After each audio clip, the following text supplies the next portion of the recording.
வணக்கம். இது என் வழி இயற்கை வழி. நான் உங்க ராஜமுரளி. தலை முடி கொட்டுறதுக்கு நிறைய காரணங்கள் இருக்கு. அதுல ஒண்ணு என்னன்னா வாட்டர் சேஞ்ச் ஆகிறது. இப்போ நம்ம தண்ணி மாறுறதுங்கிறது டிபெண்ட்ஸ். வெல் வாட்டர், போர் வாட்டர், மெட்ரோ வாட்டர், இல்லைன்னா நம்ம வேற பிளேஸ் சேஞ்ச் ஆகிறது. அந்த மாதிரி நிறைய காரணங்கள் தண்ணி மாறுறதுக்கு இருக்கு. இந்த மாதிரி வாட்டர் சேஞ்சஸ் அப்படின்னு வரும்போது தலைமுடி கொட்டுற மாதிரி ஒரு ஃபீல் இருந்ததுன்னா நீங்க செய்ய வேண்டியது என்ன அப்படிங்கறத இப்ப குறிச்சுக்கோங்க.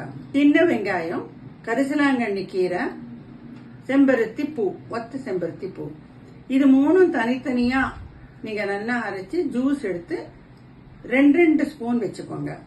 மொத்தமா மூணுமா சேர்ந்து 2 ஸ்பூன் ஜூஸ்.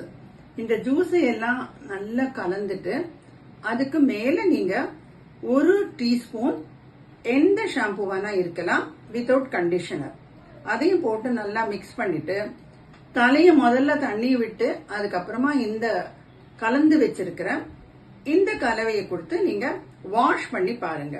உங்களுக்கு தொடர்ந்து ஒரு வீக்லி ஒன்ஸ் இதை நீங்க வீடு மாறி இருந்தாலும் சரி, தண்ணி சேஞ்சஸ் இருக்கிற சமயத்திலயும் சரி, வீக்லி ஒன்ஸ் இந்த மாதிரி தலையை வாஷ் பண்ணீங்கன்னா இந்த மாதிரி சேஞ்ச் ஆஃப் வாட்டர் அந்த ஒரு ரீசன்ல தலைமுடி கொட்டுறவங்களுக்கு எல்லாம் முடி வளர ஆரம்பிக்கும்.